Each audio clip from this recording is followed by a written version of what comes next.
This is a demo of the groups and brackets tournament builder function. The first step here is to just enter and save the name of the tournament, like that. And we go to the locations.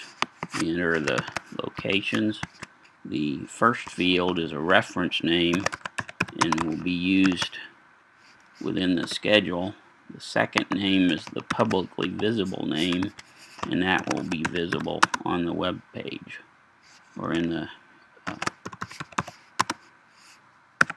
output. We're going to have multiple divisions here, so I'm not too concerned about the location colors. Now, this was a varsity girls tournament, but there were two divisions, a gold and a silver. So we'll just enter gold and silver. Oops. We are going to set colors for that. I'm going to use kind of a brown color or a goldish color for gold and a real light gray for silver. And here we enter the team names. It's not essential that the names be available at this point, but we also get the number of teams in each group in each division from this, and that is essential.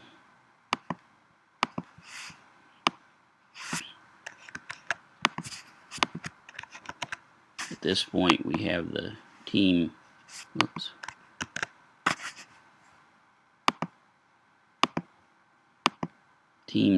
set for each division. We go to matches, click split home away and generate.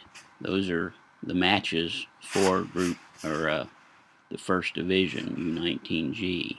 So we save those, and if we look down here we see the result of the save and see what those matches are.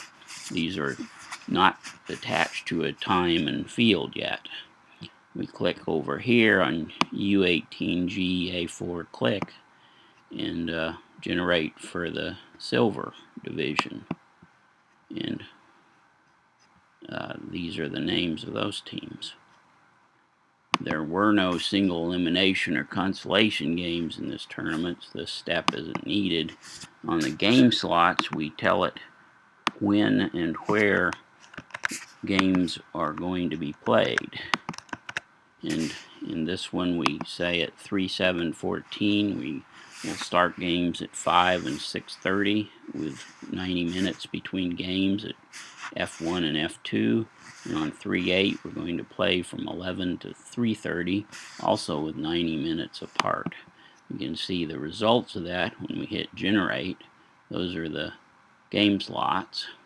And then we hit assign, and we get a list of matches on the left and in game slots on the right.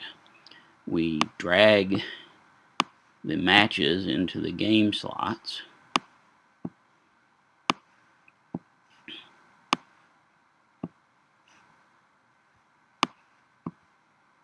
These are already sorted in a way that makes sense. A1 and A2 and A4 and A3 are next to each other, so they can be scheduled together. A1, A4, A3, and A2 are also scheduled, and so forth.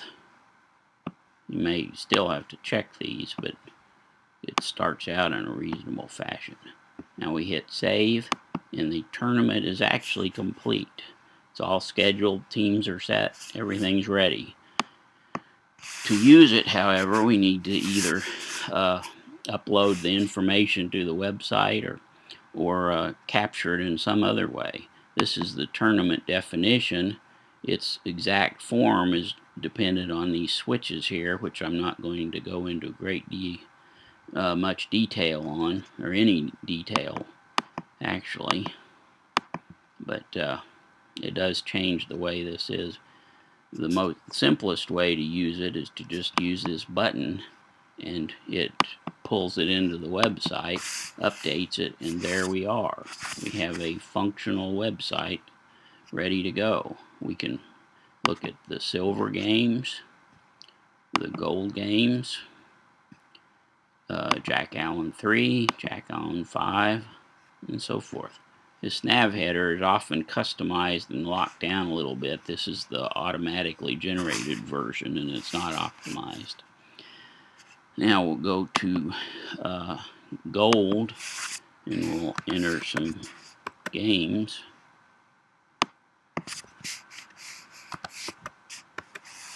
And down here we see Springfield has 8 points with a goal differential of 2, goals 4 of 2, goals against 0. Webb City has 7 points with a goal differential of 1. We'll give this a 1-1 tie. Clinton and Bolivar.